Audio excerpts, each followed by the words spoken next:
Hello, my spooky little ladles and jelly spoons, and welcome to the full tour of my spooky woodland mansion. One of the key points when deciding on making a big build is picking a location for it, and I've chosen this brilliant hill overlooking a river and overlooking a swamp biome, so it adds to the spooky atmosphere of the whole thing. We've got a twisty, windy staircase lit up with carved pumpkins, obviously to add to the spookiness. Out the front, we've got one little coffin just laying here, chilling, minding its own business. We've got no door on the front to let as many different mobs in as possible to add to the spookiness. For the lighting, for the most part, we've gone for underfloor lighting with lighting blocks covered up with little squares of carpet, so there's no obvious torches lying around in the middle of the place to try and keep the mobs from spawning within the place at the very least. We've got a dining table with a nice little candelabra on the top of it. This is made out of trapdoors with one lower trapdoor in the middle so you can stick the candelabra on top of it. I've tried to take a lot of inspiration from the house from the Addams family, so we've got this little conservatory tacked onto the side with ugly brown glass windows, and all the plants inside it are dead, and there's no vegetation, just dead sticks and cobwebs. We've got a massive fireplace. We've got a stag's head mounted on the wall, and we've got a polar bear skin rug on the floor for added cruelty. We've got a grandfather clock over here, just made by sticking a clock in an item frame and adding some wooden doors to the bottom of it. There are better grandfather clock designs online, but this is one that I came up with myself, and if I were to build it again, there's more advanced designs that you can use. I've got a fairly standard workshop area over here with lanterns hanging from the ceiling. This is from before the Never update came out and chains were added to the game, so I've just used iron railings in a line for the lanterns to hang off of. Over here we have the spooky library full of cobwebs and more dead plants in plant pots. Got a pretty standard chair over here, just made out of some stairs and some trapdoors, and a little lectern for sitting and reading your books. And the idea is that you come into the library area, you walk around the corner, and we have an armour stand covered in green leather armour, which is supposed to trick any visitors into thinking that they've walked around the corner and ran directly into a creeper. It's also where the enchanting room is, with enough books around it to make sure that you're definitely going to get the highest level enchantments. Pretty standard kitchen area over here, but some nice shelves made out of trapdoors with a few random blocks on there to look like we've got things in storage. And the glowing blocks just add a little bit of extra light to the area. We've got poor Sheepy here, which has been tied to a fence post and surrounded by pictures of lamb chops to remind him of his inevitable fate.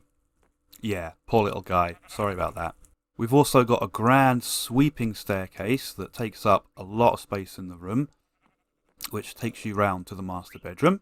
Up in the master bedroom, we have the biggest four-poster beds that I've ever built in one of my builds, but I'm sure there'll be bigger ones to come. We've also got these magma blocks above because I really like having magma blocks above my bed, or any kind of animated block above my bed, so that when I get into bed to go to sleep and I'm waiting for the rest of the guys on my server to get into bed and go to sleep as well, I can lay there and stare at the pretty swirling patterns. We've got a fireplace over here with an observer block peeking out, keeping an eye on everything that's going on in the room.